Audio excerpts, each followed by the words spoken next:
There is a taste in here that you cannot find in other vegetables. And the more you eat, the more it's become tasty and you keep on, asking for it. What this farmer in Hawaii is talking about is not a vegetable, it's a tree. And while Vicky Domingo says it has an unusual flavor, there's more to this tree than meets the taste buds. You keep on eating and eating and you can feel your body is more energetic, more healthy, and you can see the difference. You're not dropping, you keep on, just so active. Domingo says she has grown this tree on her farm for more than 25 years. She harvests moringa twice a week all year round.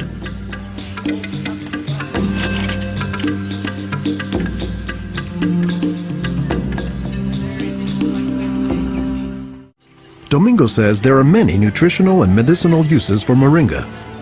All parts of the tree are usable, from the roots to the stem, to the leaves, to the flowers, and to the pod. The roots, you can use that as a tea. And then the trunk, you can scrape it, squeeze it, get the juice, put in your cut skin, and your skin will heal. Dr. Will McClatchy is an ethnobotanist at the University of Hawaii. He studies the ways that humans interact with plants. Moringa is one of these trees that is a multi-purpose plant that fulfills such a high percentage of kind of basic needs that when people get used to using it, they really can't see what it's like to live without it. And many cultures don't. Today, moringa is used as a remedy and, in essence, a multivitamin in many of the world's warmest regions. Moringa is used widely in Africa and South Asia, and it's been introduced into South America and Central America, where it's also being used. So, this is not just a plant of a single community. This is a plant that really does do extraordinarily well in some of the most difficult areas, in areas that are very hot, areas that are very dry, areas where other things are very difficult to cultivate. I don't think they're actually the most attractive tree. They're more a tree that you look at and you sort of love the way you love a scruffy friend or a scruffy dog, because the branches sort of splay here and there, and they get burdened down with huge quantities of fruits on them. And that's actually what makes the tree so remarkable, is that it's such a generous tree. And that's because people have found multiple uses for so much of the tree, including its seeds. They're full of oil. You press the seeds, and then this wonderful aromatic oil comes oozing out, which you can use for cooking, you can use for cosmetics or lubrication or whatever.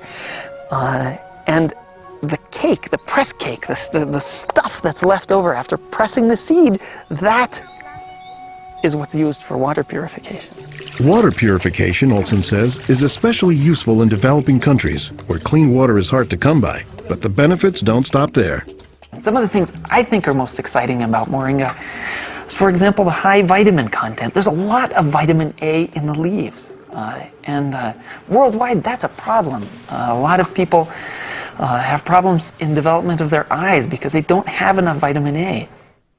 Moringa's vitamin A content, and its content of vitamins in general, has caught the attention of scientists around the world. So I started to read about moringa, and I was absolutely amazed about the richness in nutrients, in many antioxidant compounds, in vitamins. Dr. Monica Marcoux is a pharmacologist who has studied many plants. She has done extensive research on moringa and says it has significant nutritional potency. This subject is one of the topics of her recently published book, Miracle Tree. To me, it was just a natural pathway from my scientific background and my love for trees to writing this exciting book on one of the most exciting and extraordinary trees of our world. Marcoux spends much of her time looking at trees and plants, both as a pharmacologist and as an artist. While Marcoux, the nature photographer, is grabbing shots of plants, Marcoux, the pharmacologist, says she has a bigger concern. We are having an epidemic of cancer and cardiovascular diseases and many other chronic diseases. It's because we basically do not eat what we are supposed to eat. Most of the plants are famous for a particular type of nutrient, like for instance the orange or the lemon is famous for a high content of vitamin C. The spinach, for instance, on the other hand, is famous for its iron content.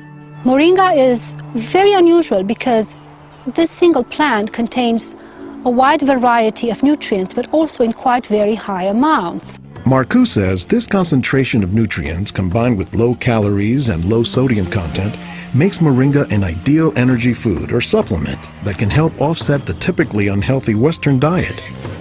Many of the Westerners are also deficient in antioxidant and anti-aging substances that are mostly found in plants.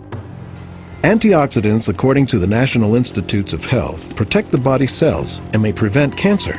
And Marcoux says moringa is a treasure trove of antioxidants that happen to work hand in hand. Antioxidant substances and antioxidant vitamins work together in the body. For instance, it's known that selenium works better in the presence of vitamin E. Moringa has high amounts of selenium and has also vitamin E. Moringa is well known for being a good source of leafy green vegetable protein. And you don't get a lot of protein out of many vegetable foods other than like beans and things like that. So getting it out of the leaves is really a big deal. And while there are a few other plants like soy that are protein rich, Olson says moringa is special. I have a lot of food allergies. I'm allergic to wheat, I'm allergic to eggs. Soy tends to be a fairly highly allergenic food. It causes allergies easily in many people. We think that this is because of the form that some of the proteins are in soy. They're apparently in a form that's very simple and fairly easy for the body to assimilate in moringa. According to the United States Department of Agriculture, moringa contains 18 of the 20 amino acids, building blocks of proteins that are found in the human body. And says Marcoux, moringa is one of the few plants that contains all of the essential amino acids. Moringa contains all the 9 essential amino acids that actually we cannot produce. Their presence, but also their ratio, is very beneficial, and it is estimated that this ratio is very good for absorption and for being bioavailable to our bodies. In most of sub-Saharan Africa, any baby has a 20% chance of dying before he reaches the age of 5. In some countries, up to 40%. And even those who survive past the age of 5, up to half or more will suffer from malnourished physical and mental development. As the former regional representative for Church World Service in Senegal for 16 years, it was Lowell Fugley's mission to help local clinics develop ways to save children at risk to malnutrition. So Fugley went to work, both planting moringa trees and, more importantly, educating healthcare workers on how moringa can help stave off malnutrition. Regarde tonton. Regarde celui-là. Regarde tonton. Tu as vu? Non, non, celui-là même. Pour le moringa, I was trained in 1998, and right away we saw the virtues of using moringa because of its very high nutritional value. So we began using it right away on an experimental basis. après la formation, con le moringa. Healthcare workers learned to grow their own moringa trees, dry the leaves, and pound them into powder, maintaining all the nutrients. Nursing mothers were taught to add a spoonful of moringa to their food morning, day, and night to increase their milk production. They were also told to add moringa to all of their family's meals. As people changed their habits, Fugley says the results were clear, especially among children. They'll look happier, they'll have more energy, they'll smile. When they came to the clinic, limp, eyes drooping, no energy. And within 3 weeks, you see them bigger, healthier, and smiling. La récupération avec le moringa a été beaucoup plus rapide. We observed that it was much more effective than the classic system we had been using, which was based on imported and costly products, such as milk powder, sugar, and vegetable oil. With moringa, people can go into town and find it themselves. Et on l'a, même des fois sans un sou. Our diets are pretty bad, although they are improving. But one of the reasons they're improving is because we're starting to adopt more and more of these kinds of plants. I've been in villages where the only trees that survive and grow well are Moringa oleifera, which is really amazing when you consider how many useful things the tree provides. Moringa comes very close to being a perfect source of nutrients in terms of variety and concentration. So that is, I think, very unique about this moringa tree.